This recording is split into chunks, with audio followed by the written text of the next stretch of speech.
Please note, if you're listening to this, you must be 18 years of age or older.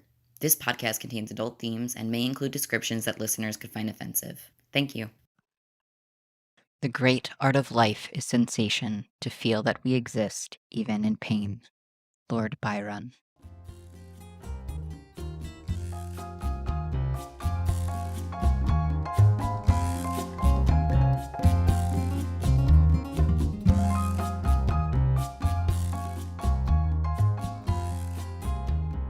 Welcome to the KinkyNerdyPoly Podcast.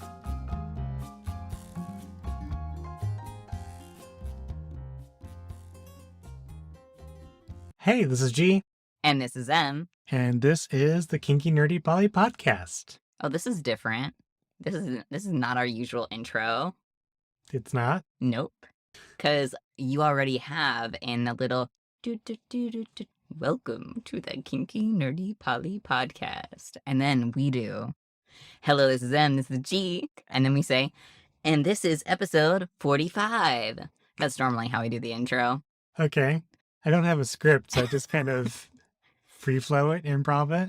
Yeah, and today we will be talking about... What was that accent? It's not an accent. We went over it. We right, rehearsed spooky. this. Yeah, we're doing the spooky voice. Hey, spooky, right. Woo! Okay, we're on board. What makes your hair stand on its end and gives you goosebumps in the middle of the night? No, we're not talking about Halloween. We're talking about sensation play. That's right. Goosebumps, shivers, and zaps. Our topic today is exploring sensation play. In this episode, we will talk about what is a sensation, what sensation play is, broadly speaking, different types of this play, potential interactions between sensation play and neurodivergence, and types of sensation play that we personally enjoy or maybe we don't enjoy, and why we enjoy them or don't enjoy them. Yes. So to kick us off, I Yes. guess we have to start at the very foundation of sensation play. What in the living heck is a sensation?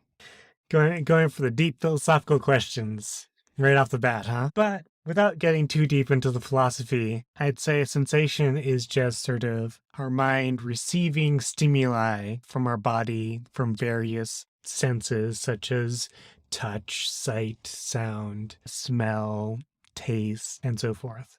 Yeah, that's a very good, layperson's definition. Yes. And I, of course, being a bit of a researcher, decided to take out the neuroscience textbook, second edition definition, which we will link, of course, in the show notes. Sensation entails the ability to transduce, encode, and ultimately perceive information generated by stimuli arising from both the external and internal environment, and much of the brain is devoted to these tasks. It's a lot of fancy 50-something words there. Yeah, but it's just what you said, G. And you had mentioned, it relates to the senses: hearing, seeing, touch, taste, and smell. And touch or tactile sense is also called the somatic senses. Somatic. Okay. Yeah. Something else, before we get into sensation play, I taught an intro to neuroscience class, so that's why I might have geeked out a little bit with the neuroscience definition. Okay. But I remember this really cool thing that we did in the neuroscience class, which is you can trick your brain a lot with definitions. I mean, you can can. trick the brain with definitions. What I meant to say is you can really trick the brain a lot with sensations. And one of the things that you can do is, and this is just a fun thing with taste, this is like fun fact corner of KNP. Is that going to be a new thing? So there's a berry that's commonly called, I'm not even going to try to do the scientific name because I cannot pronounce it. The common name is the miracle fruit, and when you consume the miracle fruit, you can actually perceive sour foods as sweet. So you can actually eat a whole lemon and not perceive it as sour. You'll perceive it as sweet. And so we did this in Intro to Neuroscience. We gave out these little tabs that contained the miracle fruit compound, and people ate those. Then we gave them a slice of lemon, and it makes it taste sweet. It's so cool, tricking your brain. I love it. Yeah, and I feel like a lot of sensation play also can play on this. Using, I'd say probably the most common is temperature to create different sensations of things that aren't actually as they are. Mm-hmm. Though I do remember going to at least one class that was talking about different ways to use how do I say this without it being weird? Using products to like induce like chemical reactions to cause like different sensations. So like the icy hot stuff. So yeah. Yeah, absolutely. So like chemical play can definitely be lumped into sensation play as well. And I was just thinking when you were saying about like using temperature play, I think one of the ones where it tricks your brain is like you can kind of like create a sensation where it's so cold your brain can almost perceive it as heat. So you might be asking the person like, oh, do you perceive this as like hot or cold? But it might be like so cold that you start to your brain might perceive it as hot. Yeah, I've also done some mind games. And I've heard other people do like mind games about like doing like a quote unquote like faux branding, where instead of like an actual brand, they just like keep the brand in like ice cold water. Oh, and then use that. That's clever. So we've kind of spoiled a little bit about what sensation play is with these examples. So what exactly is sensation play? What all is lumped in there? We talked a little bit. We included temperature play for one. Yeah. I guess one of the big questions is like, does pain count? So pain is definitely a sensation. I would say that in the BDSM community, it is not lumped into sensation play. Sensation play, I think, sort of refers to, I feel like sensation play usually refers to things which we do in the community that aren't related to pain, because all of the pain stuff usually falls under sadomasochism and the like. Yeah, so pain typically, I would say, pain is definitely a sensation. Falls under that somatic sense, but it is often lumped into sadomasochism, and so a lot of people don't necessarily see it falling under sensation play. That being said, it can alternate with different sensations in a sensation play scene. So you might alternate between like gentle touches and more stingy or painful touches in a sensation play scene. And that being said, colloquially, I think sensation play broadly refers to sensations we don't normally experience in our day-to-day. Yes. I'm not going around having someone like put ice cubes all over my body. Yeah, though I do think that there can be like you said, I think there can be like a fine line between like a sensation and pain. I think the example I put in the notes is like a massage. Like you can, like when you get a massage, like there is a fine line between like they're putting so much pressure that, it feels good to like just that extra bit of pressure so it doesn't feel good. I think another example, which people might be familiar with from like just sort of general pop culture, is using feathers or fur to like, what's the word? Dragging them across the skin to create a sensation. Right, trying to like evoke some kind of reaction. And that's where I get like sort of that goosebump feeling. Yes. And from the neuroscience perspective, again, going back to those somatic senses, the somatic sensory system has two major components: a subsystem for the detection of mechanical stimuli, so this is light touch, vibration, pressure, and cutaneous tension, and a subsystem for the detection of painful stimuli and temperature. So, and again, this is from Neuroscience Second Edition. So I think it's interesting how there's two kind of like broad systems. And of course, this is an oversimplification of neuroscience, by the way. I should just like super asterisk all of this. I'm sure these systems interact in many ways that are, we're not describing here, and probably like way more subsystems beneath the subsystems. But again, going back to those light touch kind of feelings, like with the fur and stuff like that, versus things like, pain and actually temperature play being over in the kind of other category. But like you were saying, where the branding, how they use with the faux branding, using an ice cold sensation to give off the feeling of a brand, which branding can be quite painful. Real branding. Okay, I'm underselling it. Branding is extremely painful. Yes. So, temperature play and pain, being the fact that those are in the same subsystem in the somatic sensory processing, that actually doesn't surprise me, but it's very interesting. Mm-hmm. Also, as someone who just generally hates both like really hot weather and really cold weather, yeah, fuck that. What normally comes to mind, so we had talked about temperature play, which could include like alternating hot and cold. It couldn't be like fireplay comes to mind. Yeah. It could involve using different instruments to evoke different feelings on the skin, which is sort of what you mentioned. So like different scratchy or tickly sensations, soft or soothing sensations. Sensation play does include the other senses: taste, smell, hearing, and sight. depriving someone of sight via a blindfold could enhance the other senses, which could also be a crucial part of sensation play.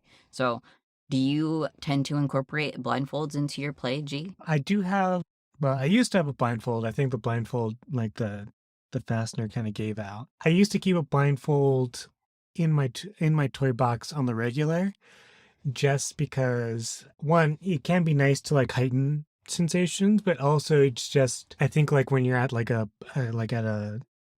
play party, it's sometimes nice just to block out the visual stimuli so that you can have them focus. I guess it's just basically saying have them focus on the sensation a different way. Yeah, it is. It's just like I think in one sense you're really emphasizing it in the sensation play scene, but like the other one might not be a sensation play scene specifically, but you're still using it for the same purpose. Yeah, just sort of to help the bottom focus on the scene. Absolutely.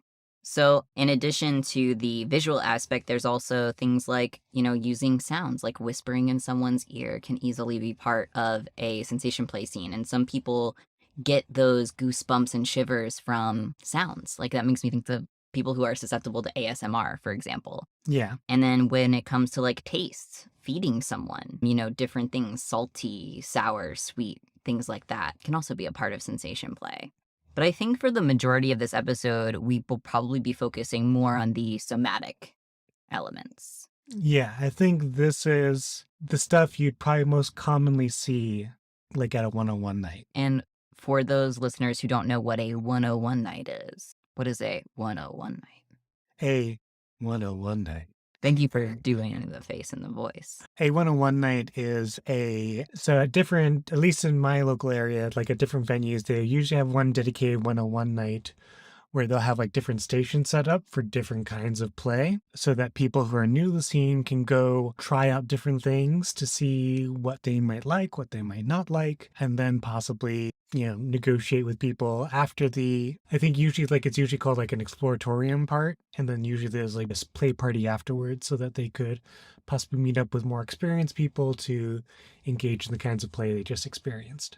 By the way, for our audience folks who haven't been out to an event and if it's safe enough for you to go due to like COVID things and things like that, if there's a 101 night near you or an exploratorium or something like that where you can, get your feet wet in different things, I really find these types of 101 events to be really fun and also really informative because it's like a safer way for you to try out different types of play that you might never have experienced. And I think I'm always, even now, many years into the scene, still learning new things about what I enjoy. So yes, 101 with the different stations, you can often try out many different types of sensation play. Among those stations, you might have, I think fireplay is often one of them. Wax play is often one of them. What else tends to be a good? Flogging.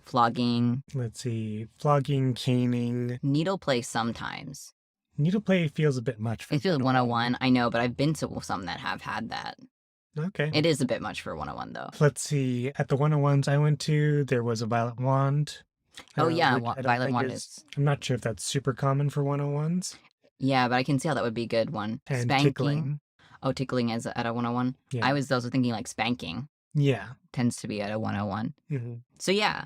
So, why do this sort of thing? Why do sensation play? I think one of the reasons is it can feel really damn good. Yeah, I think it can really feel damn good. I think a lot of people in our modern day and age are kind of touch starved. Mm-hmm. So I think sensation play, especially when we get into like those more scratching sensations, like that's just like a nice, we are so touch starved that like any sort of sensation across our skin or human to human contact feels exceptional.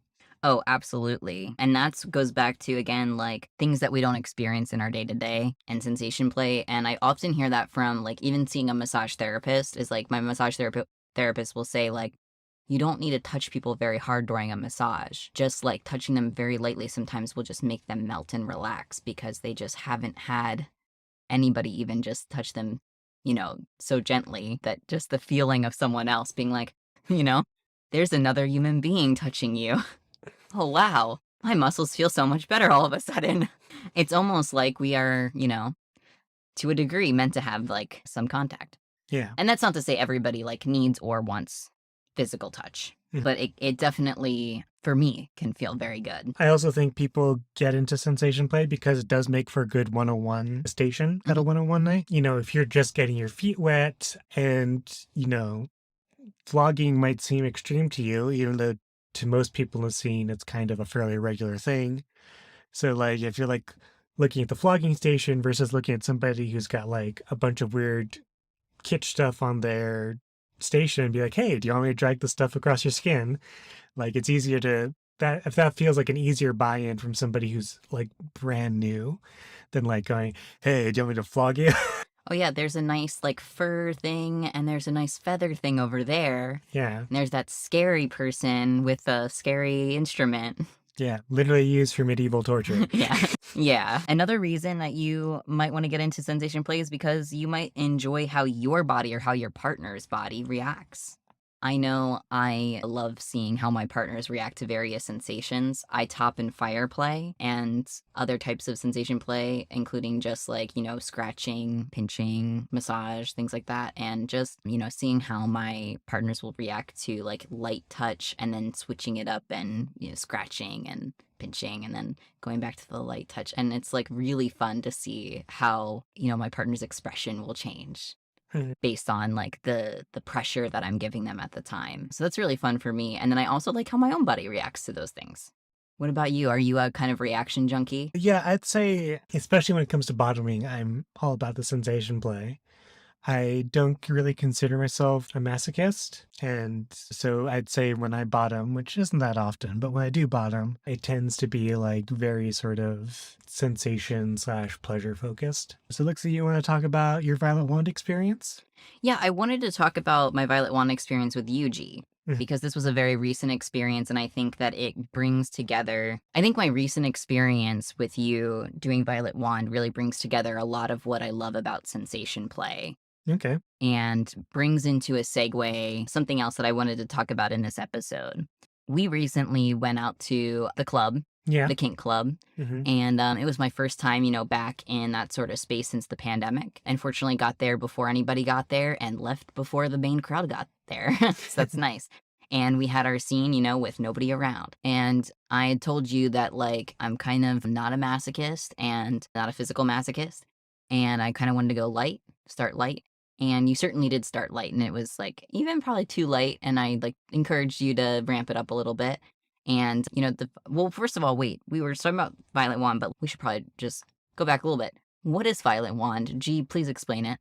It goes zap zap. Yeah. All right. Electric play. So this doesn't turn into a whole episode about Violet Wand. I will keep this brief because I fucking love Violet Wand. To put simply, a Violet Wand is a electrostatic generator. So it's like the same kind of electricity you get when you like shuffle your feet across carpet. And there are different attachments that you can put into the generator to create different kinds of sensations. To put it simply.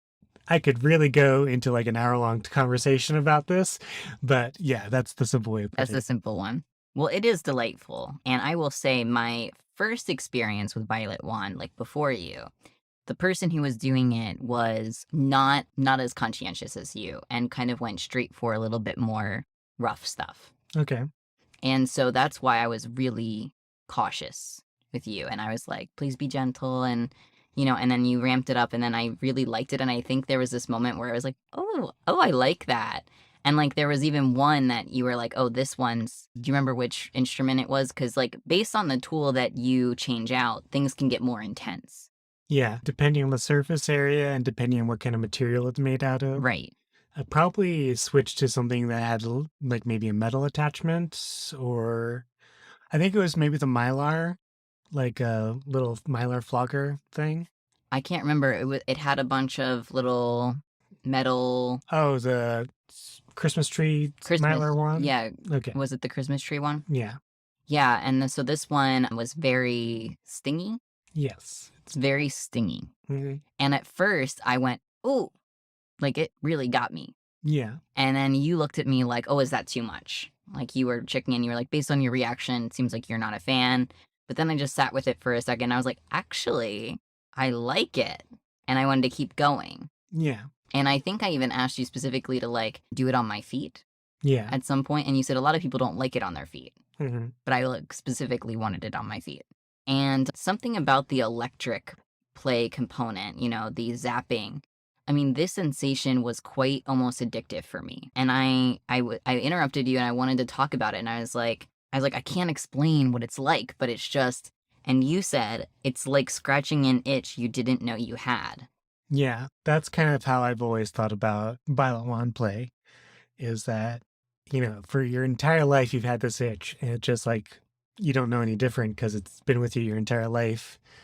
And then, like, when I first experienced violent wand, it finally, like, scratched that itch for the first time. I was like, oh, like, finally this constant background has been resolved in a pleasant way. So yeah, that's kind of how I like to describe Violet Wand to people who haven't experienced it. Yeah, and it was so delightful.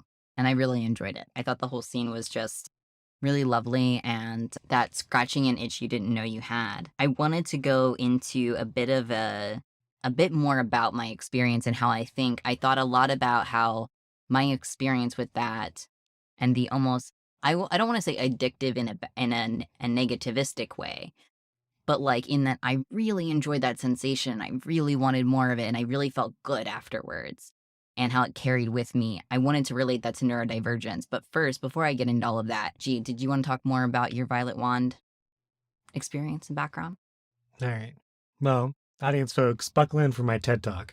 Now, I promise I won't wax too much about it because partially I've already talked about it a little bit in this episode. But yeah, Violet Wand was one of, if not the first, like, great kink revelations I had about myself. So, I was going to like a 101 night and, I was through cultural osmosis and like watching like porn and reading smut, like you can be aware of a lot of the stuff that goes on at a 101 night before you get there.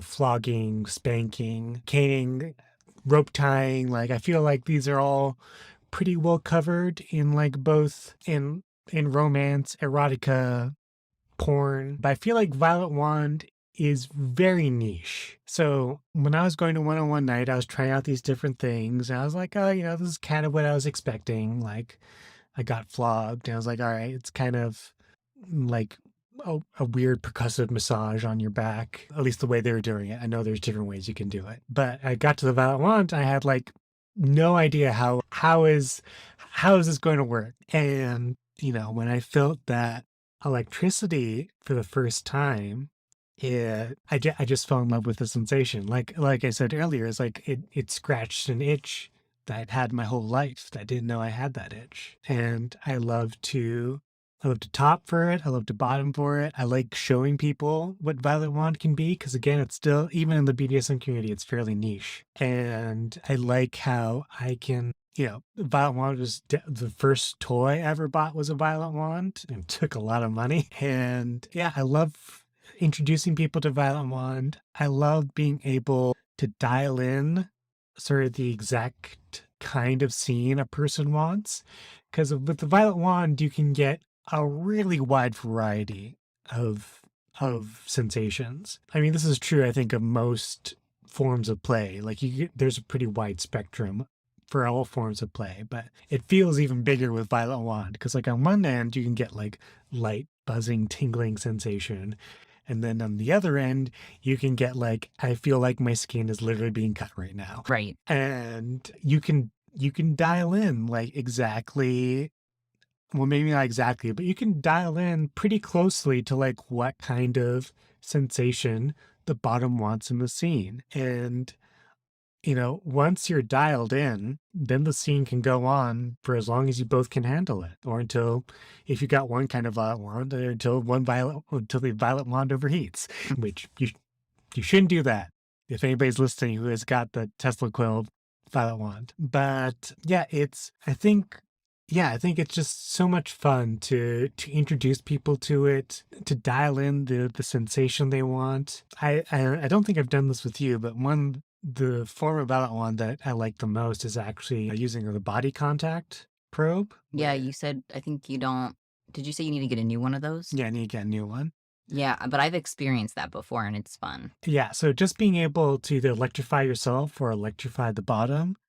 And, just with a touch, just like, I like that the most because, as somebody who really likes Violet Wand, I also get to feel it as well. But also, it gives you really good information about what they're feeling right now because you're also feeling at the same time. Yeah, so for those who don't know, the body contact probe. I think it's called probe. I'm not quite sure why because I don't think it's actually. Mm-hmm. I feel like probe, like you insert it somewhere. Yeah, this one you're just holding it, right? Yeah. On the one end. So yeah, this basically electrifies the top to allow them to then use their own, I guess, hand, right? Yeah. To then electrify the bottom, which is super cool. Yeah. You can electrify the top or you can have the bottom hold on to it. Or have the bottom, and they'll electrify you. And this is something also that I know you were just describing, like you like to enjoy the sensation as you're going. So it goes both ways. And so like it's sort of like you are inducing a switching scene almost. Yeah. Yeah, in a sense. Yeah, when you're using the body contact probe, yeah. And that's something that I like about, it's not the exact same thing, but with fireplay, something that I do with fireplay, I top mostly because I don't know a lot of people who can top in fireplay. But fireplay was one of the first things that I learned, actually, when I joined the scene. And I created my own fireplay wands from a class that I went to. And one of the first things that I do in a scene, of course, is I check the temperature of the wand. So I run it across my own skin. And that, of course, allows me to experience the same thing the bottom's going to experience. So I get to feel it across my own skin, and then I let the bottom experience it. Again, it's just being able to feel that sensation. Yeah, in that way, I really like doing fireplay where I can, test it on myself first. Yeah. To experience it. And now I wanted to talk about sort of this thing that I had been thinking about because I enjoy sensation play so much. And one of the things that I had been thinking about is there an overlap between neurodivergence or neuroatypicality and an interest in sensation play? And of course, there's a wide variety of people who are neurodivergent, so I don't expect everybody who's neurodivergent to be into, first of all, BDSM or kink, and then therefore I don't expect them to all be into sensation play.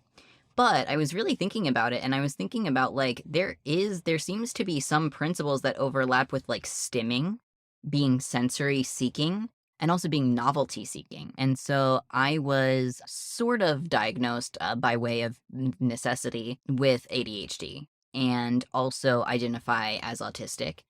And I've noticed that due to these things, I tend to be very interested in sensory things, but also I like the being able to hone in on a sensation. Like that idea of being blindfolded and honing in on a sensation is something that's interesting to me. But I also really like seeking novel sensations, which goes into like sort of that potentially ADHD kind of trait. And so I grabbed this from an article, the next bit that I'm going to read, and I'm going to post the article in the show notes. So here's this article, this bit about the interaction between autism, ADHD, and sensation play. And it comes from a broader article on autism, ADHD, and BDSM. Sensory plays a huge part of BDSM. Many folk will use padded restraints so that you can feel tightly bound, unable to move, yet without experiencing any pain. Some folks will use hoods and earplugs, blindfolds, and even padded mittens to limit the sensory input a person is experiencing so they can focus on one sensation being given to them by the top. This could be as simple as the sensation of nails raking over your back gently, the use of a violet wand, which creates a static type sensation, soft rabbit fur, and other textures rubbed on the skin, all of which are much easier to process when it is the only sensation the bottom has to deal with. Which brings us to attention deficit disorders. These disorders have often been linked to a lack of dopamine and are often comorbid for many folk on the autism spectrum. In 2006, Lee et al. Presented information regarding the association between ADHD and dopamine, showing a strong connection between decreased dopamine levels and ADHD. Vocal et al. 2011 noted that there is a motivation deficit in ADHD that is associated with this dopamine dysfunction. The bulk of research so strongly supports this correlation that new medical interventions are targeting the dopamine transporter and showing success in decreasing ADHD deficits such as working memory and impulsivity. Next, the author of this article includes a short description of their understanding of subspace and the relevance to ADHD and autism and sensation play. Subspace, including top space. During BDSM activities, when there is at least 20 minutes of sensory stimulation, intense enough to not be comfortable, yet not so intense as to trigger fight, flight, freeze, many folk experience subspace. This is when dopamine plus other yummy neurotransmitters flood your brain. Most of the folks I've talked to who experience this during kink report this as feeling amazing. For folk with a lack of dopamine in their natural state, this can result in days or even weeks of increased productivity, creativity, etc. And so this is by Angel in 2021, and I'll link the article in the show notes. And so we've talked a lot about like dopamine, and there's a comorbidity between ADHD and autism, and that, engaging in sensation play can obviously increase all of your endorphins. But specifically, hitting these zones, subspace or top space. I also think it's interesting that this article claims 20 minutes of sensory stimulation. I don't know where the 20 minutes comes from, but I would say that's like about my good limit on the, like, as far as a scene is concerned, like, that's my sweet spot for a scene duration. Okay. Is what I would say. Because I don't tend to have, like, very dragged out scenes.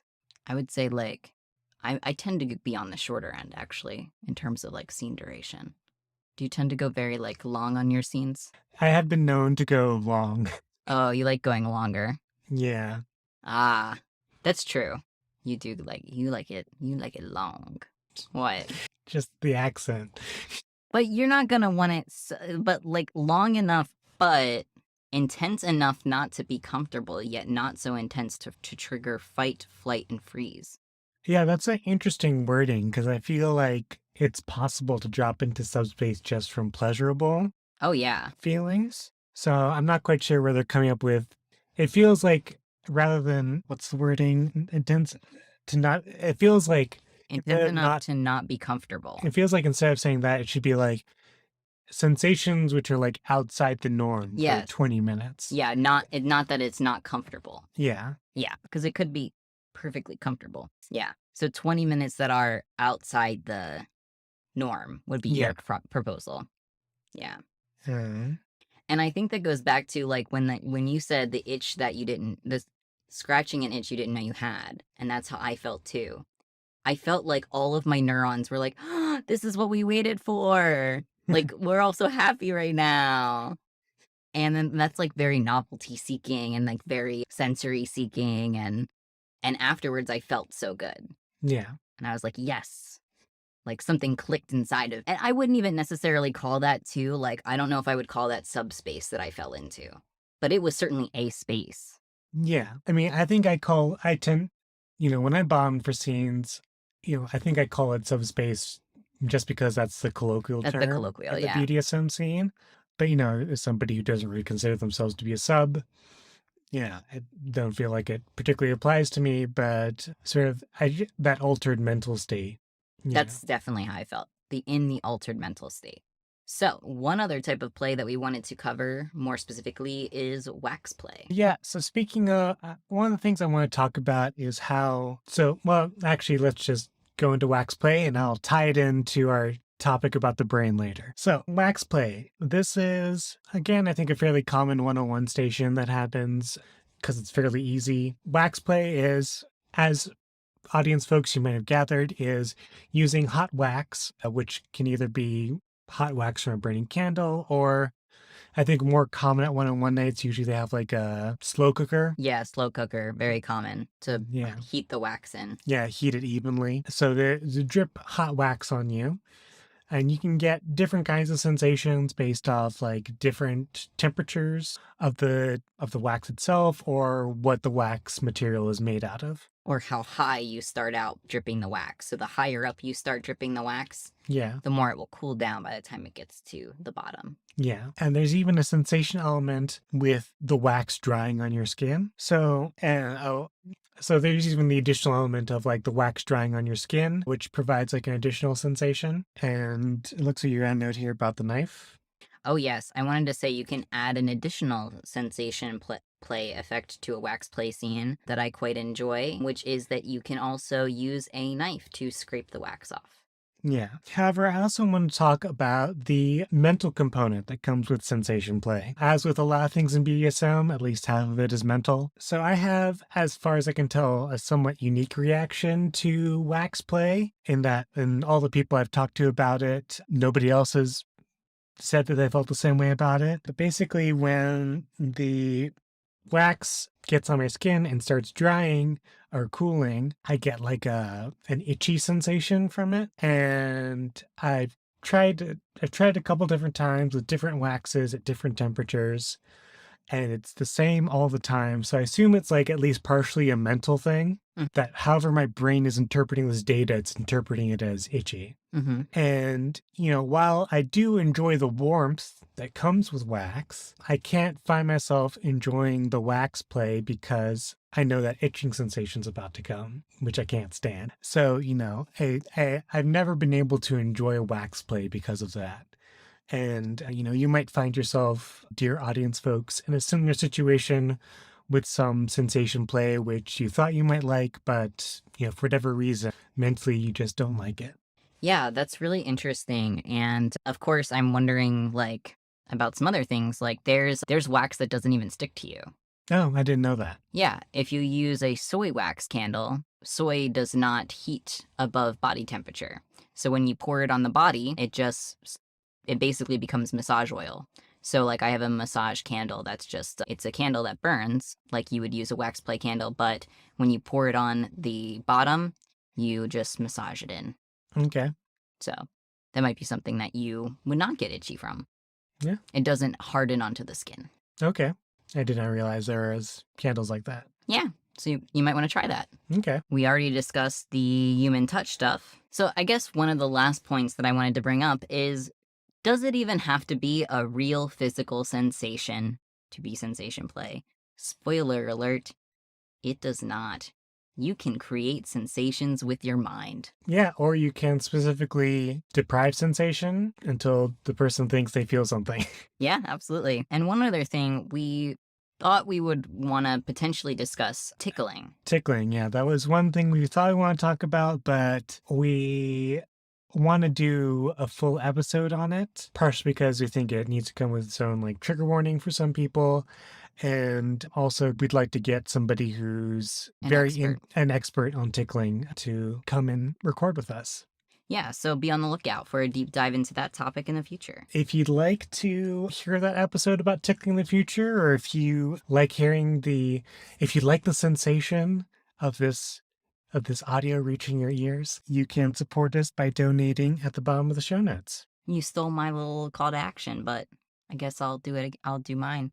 So... Oh, sorry, I did not see that. It's okay. Not to rip off of G, but you can also share with those who might enjoy the soothing sensations of me and G talking about sensation play. This is G. This is M. Don't be afraid to love how you love. Love what you love. And love who you love. If you'd like to get in touch with either M or myself, you can tweet us at KNP Podcast. You can find us at knppodcast.tumblr.com, or you can email us at kinky.nerdy.poly@gmail.com.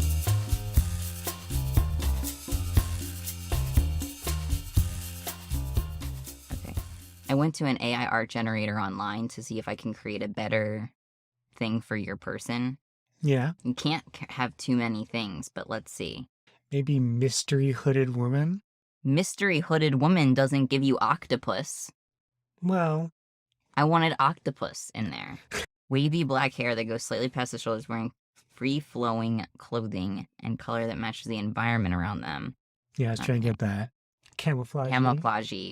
Okay, octopus woman with black hair. Camouflage. How do you even spell camouflage? CAMOFLAUGE,